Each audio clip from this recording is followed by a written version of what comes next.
Olá! Nessa videoaula, nós vamos tratar sobre a teoria de computação e os algoritmos que ela classifica como P, NP e NP completo. Primeiramente, o que é um algoritmo? Podemos chamar de algoritmo uma série de passos que resolve algum problema de nosso interesse, mas nem todos os problemas podem ser computáveis.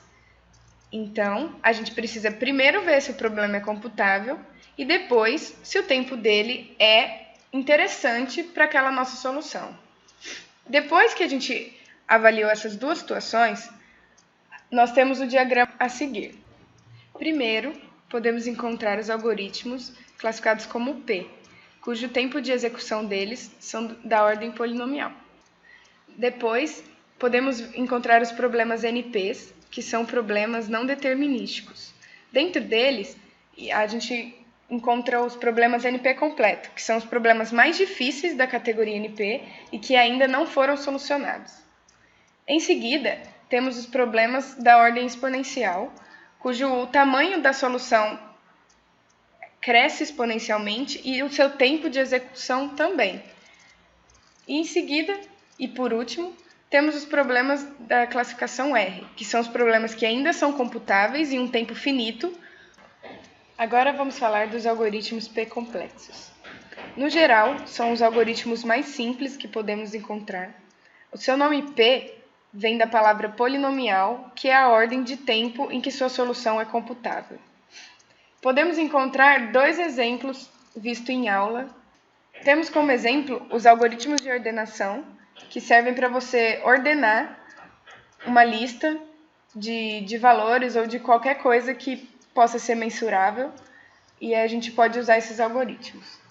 E também temos o Dijkstra, que é um algoritmo que pode ser aplicado num grafo com pesos não negativos, e ele encontra o caminho de menor peso entre todos os vértices do grafo. Os algoritmos NP. Os algoritmos NP, eles são problemas não determinísticos. O que isso significa? Significa que para uma mesma entrada eu posso ter vários comportamentos diferentes. Eles tratam de problemas de decisão solucionáveis em tempo polinomial via um algoritmo de sorte. Mas como assim? Problemas de decisão. Problemas de decisão, por quê? A cada passo que você dá no jogo, como por exemplo o Super Mario, você tem que decidir se você vai por cima e encontra as tartarugas, ou você pode ir por baixo e não encontrar nenhuma tartaruga. Dentro dessas escolhas, você tem que ter sorte, que nesse caminho que você escolheu, não exista algo que te faça morrer. E com isso você pode chegar até o final da fase vivo. Seria esse a solução do nosso problema. Então, os algoritmos NP, eles funcionam com base na pergunta: você vai ficar vivo? Sim ou não? E aí ele vai procurando, vai tomando decisões e analisando qual foi o resultado dessa decisão que ele tomou. Então, ele vai procurando soluções para cada decisão até que a resposta seja sim, caso ela exista. Agora, sobre os NPs completos. Eles são os problemas mais difíceis da categoria NP e eles ainda não foram resolvidos. Por que não? Porque para resolver um problema NP, no geral, você transforma ele para algum problema que já tenha solução e aplica, e com isso você consegue resolver o problema.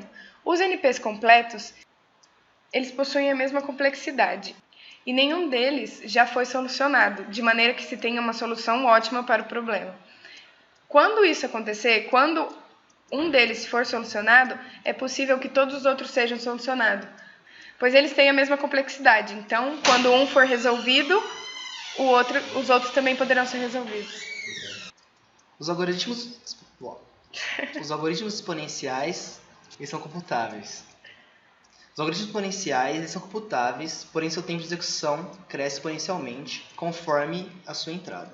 Ou seja, conforme você cresce o seu número de entradas, o grafo para a solução ele cresce exponencialmente. Ou seja, as soluções a serem verificadas crescem de maneira exponencial. Por exemplo, o cubo mágico. Quando você aumenta o número de arestas, o número de escolhas que você pode fazer de rotação, ele cresce exponencialmente, ou seja, tem N vezes mais maneiras de você movimentar o cubo mágico. Isso traz um crescimento exponencial das soluções possíveis do cubo mágico. No xadrez, inicialmente, você pode fazer N... Você sabe mais que eu, preciso te falar. Inicialmente, no xadrez, você tem todas as peças. Conforme você avança no jogo, há um crescimento exponencial de jogadas que você poderá fazer. Contudo, no final, como teriam menos peças, você pode fazer menos jogadas. Ou seja, o crescimento exponencial está no meio do jogo. No Sudoku, conforme você aumenta o número de linhas do tabuleiro, você aumenta n vezes n menos 1 posições no tabuleiro. E isso faz com que as possibilidades que você tinha antes de jogo agora sejam multiplicadas por n. E por aí se dá o crescimento exponencial do jogo. Os algoritmos de complexidade R, eles ainda são computáveis e são executáveis em tempo finito. No entanto, o tempo de execução dele costuma ser o mais alto de toda a classe. Um exemplo de estratégia seria a força bruta. Eles costumam buscar todas as possibilidades possíveis do mesmo problema. Um exemplo de... Para deixar mais claro, um exemplo de algo fora do escopo de R, ou seja, um problema que não está no diagrama, é o problema de parada. O enunciado do problema de parada é: dado qualquer programa, o algoritmo deve saber se ele termina sua execução ou se ele executa em tempo infinito. No entanto, é impossível que se tenha um algoritmo que possa analisar qualquer programa que existe. Por isso, o problema de parada está fora do escopo dos algoritmos R, porque ele não tem solução computável.